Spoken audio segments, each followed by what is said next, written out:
이 나라에는 별명이 있습니다. 제국의 무덤. 영국이 무릎 꿇었고 소련이 10년을 버티다 물러났고 미국이 2조 3천억 달러를 쏟아붓고도 떠나야 했습니다. 강대국들은 전부 졌어요. 그런데 정작 그 무덤 위에서 살아가는 사람들의 현실은 아무도 이야기하지 않습니다. 인구 4천만 명 중 3명에 1명이 굶주리고 있고 가구 10곳 중 9곳이 끼니를 거르거나 빚에 짓눌려 있어요. 어머니가 다른 자녀를 먹여 살리기 위해 아이를 200달러에 넘기는 나라.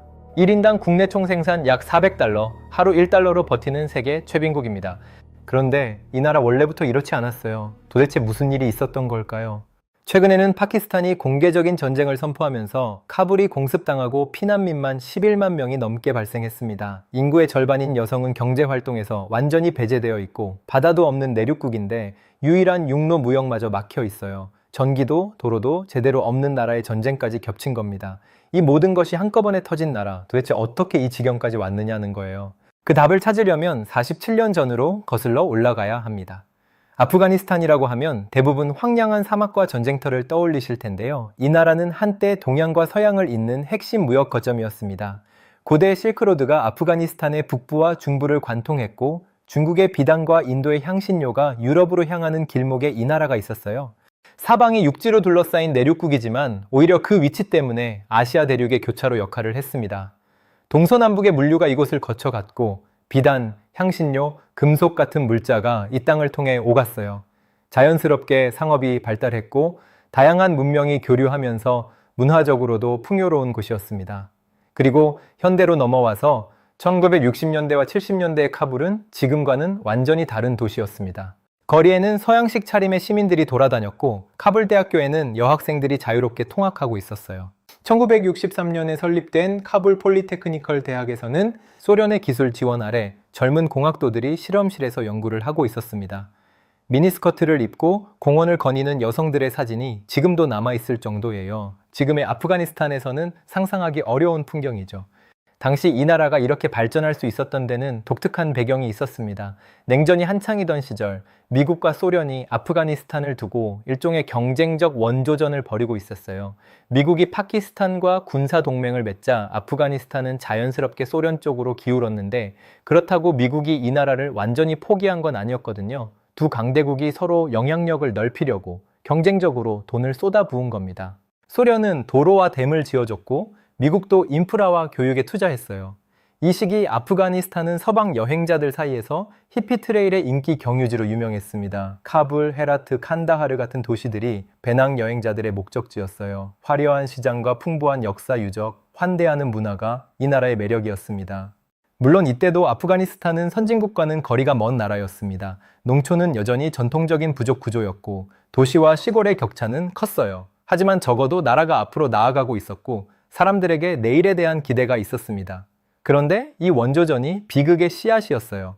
두 강대국이 경쟁적으로 투자해준 건 순수한 선의가 아니라 지정학적 계산이었으니까요. 1978년 아프가니스탄에서 공산주의 쿠데타가 일어났습니다. 친소 정권이 들어섰지만 내부가 불안해지자 1979년 12월 소련이 직접 수만 명의 군대를 보내 아프가니스탄을 점령했어요. 이것이 이 나라 경제 몰락의 진짜 출발점입니다. 소련의 입장에서는 자기 영향권에 있는 나라가 흔들리는 걸 막겠다는 논리였지만 아프간 사람들에게는 외국 군대의 침공이었습니다. 미국은 이 전쟁을 소련을 약화시킬 기회로 봤어요. CIA가 사이클론 작전이라는 이름 아래 아프간 이슬람 무장 저항 세력인 무자헤딘에게 무기와 자금을 대주었습니다. 이 지원은 파키스탄을 경유해서 전달되었어요. 결과적으로 아프가니스탄은 미국과 소련이 직접 부딪히지 않고 대신 싸우는 전장, 즉 냉전의 대리전 무대가 된 겁니다. 아프간 사람들의 땅에서 아프간 사람들의 피로 강대국들의 체스 게임이 벌어진 거예요. 이 전쟁이 경제적으로 무엇을 남겼는지가 중요합니다. 10년간 이어진 전쟁 동안 민간인 약 100만 명이 사망했고 전체 인구의 3분의 1이 나라를 떠나 난민이 되었습니다. 한번 생각해 보세요. 인구의 3분의 1이 사라진다는 건 농사 짓는 사람, 물건 만드는 사람, 가게 운영하는 사람의 3분의 1이 없어진다는 뜻이에요. 냉전 시절 양쪽이 경쟁적으로 지어준 도로, 댐, 관계시설이 폭격으로 파괴되었고 농경지에는 지뢰가 깔렸습니다. 경제를 굴릴 인프라가 부서지고 그 인프라를 운영할 사람들이 사라진 거예요. 불과 10여 년 전만 해도 배낭여행자들이 찾아오던 그 나라가 세계 최대의 난민 발생국이 되어버렸습니다. 1989년 소련군이 물러나자 상황이 나아졌을까요? 아닙니다. 오히려 더 나빠졌어요. 냉전이 끝나가면서 이 나라의 전략적 가치가 사라졌고 미국도 관심을 끊었습니다. 무자헤딘에게 무기를 대줄 때는 열심이었지만 전쟁이 끝나자 재건에는 관심이 없었던 거예요. 외부의 적이 사라지니까 이번에는 무자헤딘 세력끼리 서로를 향해 총을 겨누기 시작했습니다. 1992년부터 4년간 이어진 내전으로 카불은 폭격의 폐허가 되었고 군벌들이 각 지역을 쪼개서 마약을 밀매하면서 중앙정부라는 개념 자체가 사라졌어요. 이 혼란 속에서 1996년 탈레반이 등장합니다. 치안이라도 잡아줄 거라는 기대가 있었지만 돌아온 건 극단적인 이슬람 율법과 여성에 대한 전면적인 교육 취업 금지였어요. 경제적으로 보면 이 시기 이 나라가 의존하게 된 거의 유일한 수입원이 아편이었습니다. 전쟁으로 합법적 경제가 모두 무너진 상태에서 양귀비 재배가 농민들의 유일한 생존 수단이 되었고 이 나라는 세계 아편 공급의 80% 이상을 담당하는 마약 경제 국가가 되어버렸습니다.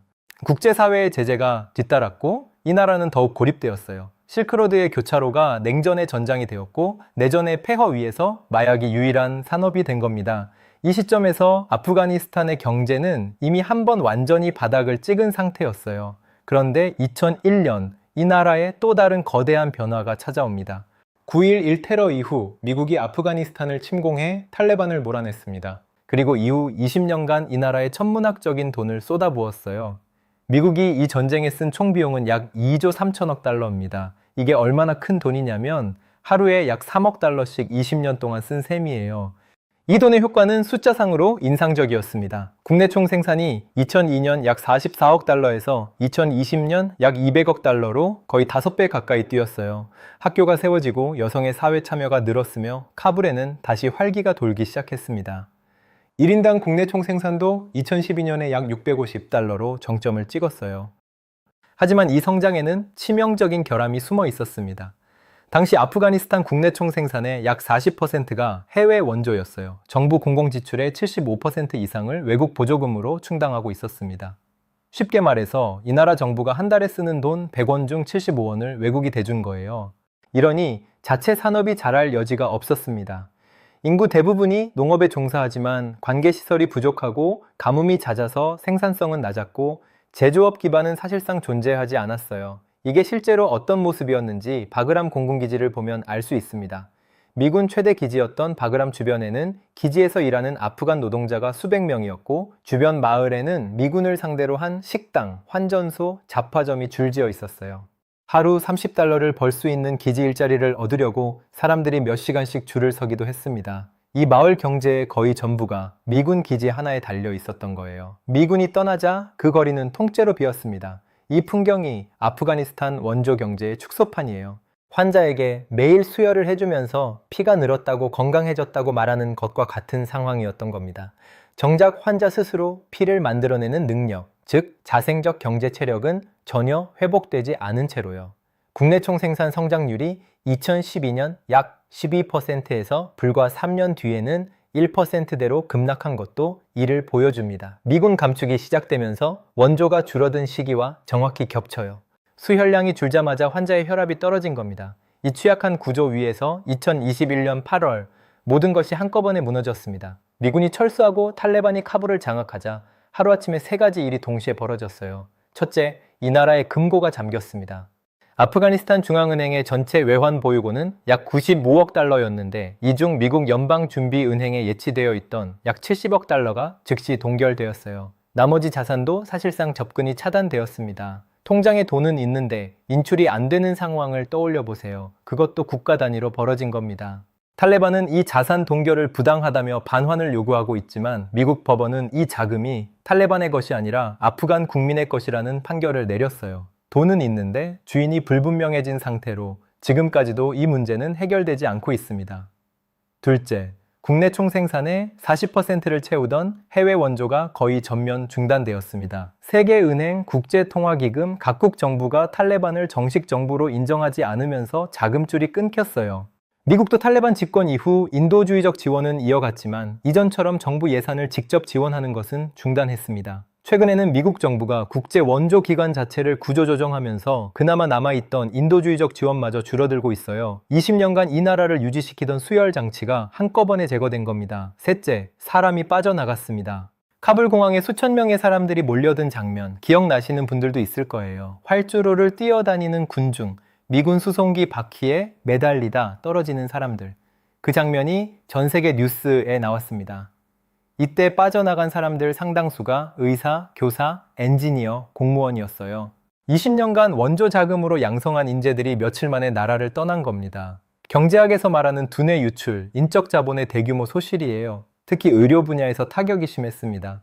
의사와 간호사가 대거 빠져나가면서 이미 취약했던 보건 시스템이 더 심각하게 흔들렸어요. 이 세 가지가 동시에 터지자 결과는 즉각적이었습니다. 탈레반 집권 후 단 12개월 만에 정규 경제에서 약 50억 달러가 증발했어요. 유엔은 10년에 걸쳐 쌓아온 경제 성장이 단 1년 만에 되돌려진 수준이라고 평가했습니다. 수혈로 겨우 유지되던 환자에게서 수혈 장치를 빼고 의료진까지 떠나버린 상황이 된 거예요. 그런데 이 와중에 탈레반이 한 가지 의외의 결정을 내렸습니다. 2022년 4월 양귀비 재배 전면 금지령을 선포한 거예요. 세계 아편 공급의 80% 이상을 담당하던 나라에서 그 아편을 만들지 말라고 한 겁니다. 이슬람 율법에 마약이 어긋난다는 명분이었지만 국제사회의 승인을 얻어 제재를 풀어보겠다는 정치적 계산도 있었다는 분석이 있습니다. 탈레반 입장에서는 국제적 정당성을 확보하는 것이 경제 회복의 첫 단추라고 본 거죠. 이 금지령은 실제로 효과가 있었어요. 양귀비 재배 면적이 급격히 줄었습니다. 하지만 문제는 그 다음이었어요. 농촌 주민들에게 양귀비는 단순한 작물이 아니라 유일한 생계 수단이었거든요. 양귀비 수확 일을 하면 한 달에 300달러 넘게 벌 수 있었는데 이게 하루아침에 사라진 겁니다. 밀이나 옥수수 같은 대체 작물로는 수입이 10분의 1도 안 돼요. 그렇다고 정부가 대안작물을 제공하거나 다른 일자리를 만들어준 것도 아니었습니다. 금지만 하고 대안은 없었던 거예요. 결국 2024년에 양귀비 재배가 다시 19% 반등했다는 보고가 나왔어요. 가족을 먹여 살리기 위해 금지령을 어기는 농민이 늘고 있다는 뜻입니다. 도덕적으로 옳은 정책이 경제적 대안 없이 시행되면 어떤 결과를 낳는지를 보여주는 사례예요. 이제 다시 현재로 돌아오겠습니다. 지금 이 나라의 경제가 어떤 상태인지 하나씩 따라가 보면 도미노가 쓰러지듯 연결되어 있어요. 출발점은 사람입니다. 탈레반이 여성의 교육과 취업을 금지하면서 이 나라 인구의 절반이 경제에서 잘려나갔어요. 여성 노동 참여율이 집권 전 약 19%에서 현재 약 5%까지 떨어졌습니다. 엔진의 절반을 꺼놓고 차를 달리겠다는 것과 같은 상황이에요. 이게 단순히 일손이 줄었다는 문제로 끝나지 않습니다. 여성이 대학에 갈 수 없으니 여성 의사가 양성되지 않아요.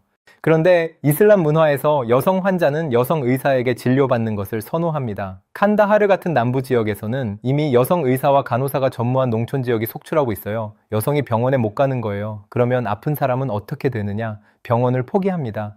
실제로 귀한 가구의 절반 이상이 먹을 것을 사기 위해 진료를 포기하고 있다는 조사가 있어요. 그러면은 병원비 대신 밥값에 쓸 돈은 어디서 오느냐? 여기서 두 번째 도미노가 쓰러집니다. 이 나라는 바다가 없는 내륙국이라 식료품과 생필품 상당 부분을 파키스탄을 통해 수입하고 있었어요. 수출도 마찬가지였습니다. 그런데 2025년 10월부터 양국 국경이 닫히면서 교역량이 급감했어요.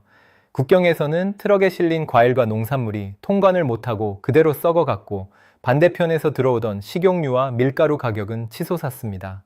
식료품 물가가 한꺼번에 뛰면서 가뜩이나 하루 1달러로 살아가는 사람들의 밥상이 더 쪼그라든 거예요. 그러면 먹을 것도 없고 벌 곳도 없는 사람들은 어디로 가느냐? 세 번째 도미노입니다.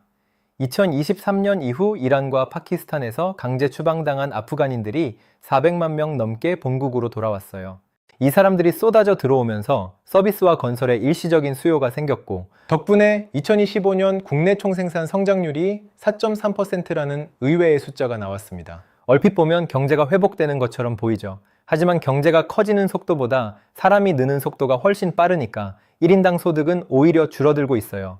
경제가 커지는데 국민은 더 가난해지는 구조입니다. 그 위에 인프라까지 무너져 있어요. 인구 대부분이 안정적인 전기 공급을 받지 못하고 있고 도로는 전쟁과 방치로 심하게 손상되어 있습니다. 공장을 세울 수도 없고 가동할 전기도 없고 물건을 만들어도 운반할 길이 없는 상태예요. 사람의 절반이 잘려나가고 남은 사람들이 쓸 병원이 사라지고 밥을 살 물가는 치솟고 물건을 사고 팔 길은 막히고 전기도 도로도 없다. 이 도미노가 끝에 이르면 어떤 일이 벌어지느냐? 기아에 몰린 가족들이 생존을 위해 아이를 파는 사례가 보도되고 있습니다. 전체 인구의 3분의 1이 넘는 1,700만 명 이상이 심각한 식량 위기 상태이고 수백만 명의 아동이 급성 영양 실조 상태예요. 이건 개인의 도덕적 실패가 아니라 경제 시스템의 완전한 붕괴가 만들어낸 극단적인 결과입니다. 그런데 이 비극적인 현실에서 한 가지 역설적인 사실이 있습니다. 이 나라의 땅 밑에는 추정 1조에서 3조 달러 규모의 광물 자원이 잠들어 있어요. 구리, 철광석, 알루미늄이 대량 매장되어 있고 세계 최대급 리튬 매장지라는 평가도 받고 있습니다. 여기에 란타넘, 세륨, 너듐륨 같은 희토류 원소까지 포함돼요. 리튬은 전기차 배터리의 핵심 원료이고 히토류는 반도체와 방산 장비에 없어서는 안 되는 소재입니다. 지금 미국과 중국이 공급망을 놓고 벌이는 경쟁의 한가운데에 있는 자원들이 이 나라 밑에 묻혀 있는 거예요. 중국이 가장 적극적으로 움직이고 있습니다. 탈레반은 집권 이후 200억 원이 넘는 광산 계약을 체결했고 상당수가 중국 기업과의 거래입니다. 미국도 핵심 광물 확보를 국가 안보 차원으로 격상시키며 세계 각지에서 광물 딜을 추진하고 있지만 탈레반 정부를 인정하지 않는 한 아프간 자원에 직접 접근하기는 어려운 상황이죠. 하지만 자원이 땅속에 있다고 해서 그게 바로 돈이 되는 건 아닙니다. 이 부분이 핵심이에요. 광물을 캐려면 광산 인프라가 필요하고 캐낸 걸 운반하려면 도로와 철도가 있어야 합니다. 수출하려면 항구가 필요한데 이 나라는 내륙국이에요. 이 모든 시설을 가동하려면 안정적인 전력 공급이 필수인데 국민 대부분이 전기를 제대로 못 쓰고 있습니다. 대규모 투자를 유치하려면 법적 안정성과 국제적 신뢰가 필요한데 국제 제재 아래 있는 탈레반 정부에서 그걸 기대하기는 현실적으로 어렵죠. 비유하자면 거대한 금고 안에 보물이 가득 차 있는데 열쇠가 없고 금고를 옮길 트럭도 없는 상황이에요. 이걸 경제학에서는 자원의 저주라고 불러요. 자원이 있는데 오히려 그게 독이 되는 현상이죠. 아프가니스탄은 이 자원의 저주가 가장 극단적인 형태로 나타나고 있는 나라입니다. 그러면 이 나라의 앞날은 어디로 향하고 있을까요? 아프가니스탄은 오래전부터 제국의 무덤이라는 별명을 갖고 있습니다. 19세기 영국, 20세기 소련, 21세기 미국까지 이 땅에 들어온 강대국들이 결국 발을 빼야 했죠. 하지만 이 별명에는 늘 간과되는 사실이 하나 있어요. 제국들이 떠날 때마다 남겨진 건 아프간 사람들의 폐허였다는 겁니다. 무덤에 묻힌 건 강대국들의 야망이었지만 그 대가를 고스란히 치른 건 이 땅에 사는 사람들이었습니다. 물론 변수가 전혀 없는 건 아닙니다. 탈레반 정부는 2030년까지의 국가 개발 전략을 발표하면서 자립경제를 강조하고 있고 건과일 수출이 2025년에 약 6억 7천만 달러까지 늘어나는 등 작은 성과도 있어요. 중국과의 광물 거래가 본격화되면 새로운 수입원이 열릴 가능성도 있습니다. 하지만 현실의 무게를 생각하면 회복이라는 단어를 쓰기에는 아직 갈 길이 너무 멉니다. 3명 중 1명이 굶주리고 교육받은 인재는 나라를 떠났고 인구의 절반은 경제에서 배제되어 있으며 국경은 막혀 있고 그 위에 전쟁까지 겹쳤습니다. 어떤 사람들은 아프가니스탄의 지하 자원이 이 나라를 살릴 거라고 말합니다. 어쩌면 그럴 수도 있어요. 하지만 그 자원을 꺼내려면 도로가 필요하고 전기가 필요하고 항구가 필요하고 기술이 필요하고 무엇보다 평화가 필요합니다. 47년간 한 번도 완전한 평화를 경험하지 못한 이 나라에서 그 첫 번째 조건부터가 가장 어려운 과제인 셈이죠. 47년간의 전쟁, 20년간의 원조 중독, 하루아침에 끊긴 생명줄, 그리고 꺼낼 수 없는 3조 달러. 이것이 2026년 현재 아프가니스탄이라는 나라의 경제적 현주소입니다. 이 나라가 보여주는 것은 결국 하나예요. 전쟁이 한 나라의 경제를 어떻게 뿌리째 뽑아버리는지, 그리고 외부의 돈이 자생력을 대신할 수 없다는 사실. 지금 이 순간에도 카불의 어느 골목에서는 내일의 끼니를 걱정하는 가족이 있습니다. 땅 밑에 보물이 묻혀 있다는 사실은 적어도 오늘 그들에게는 아무런 위안이 되지 못하고 있습니다.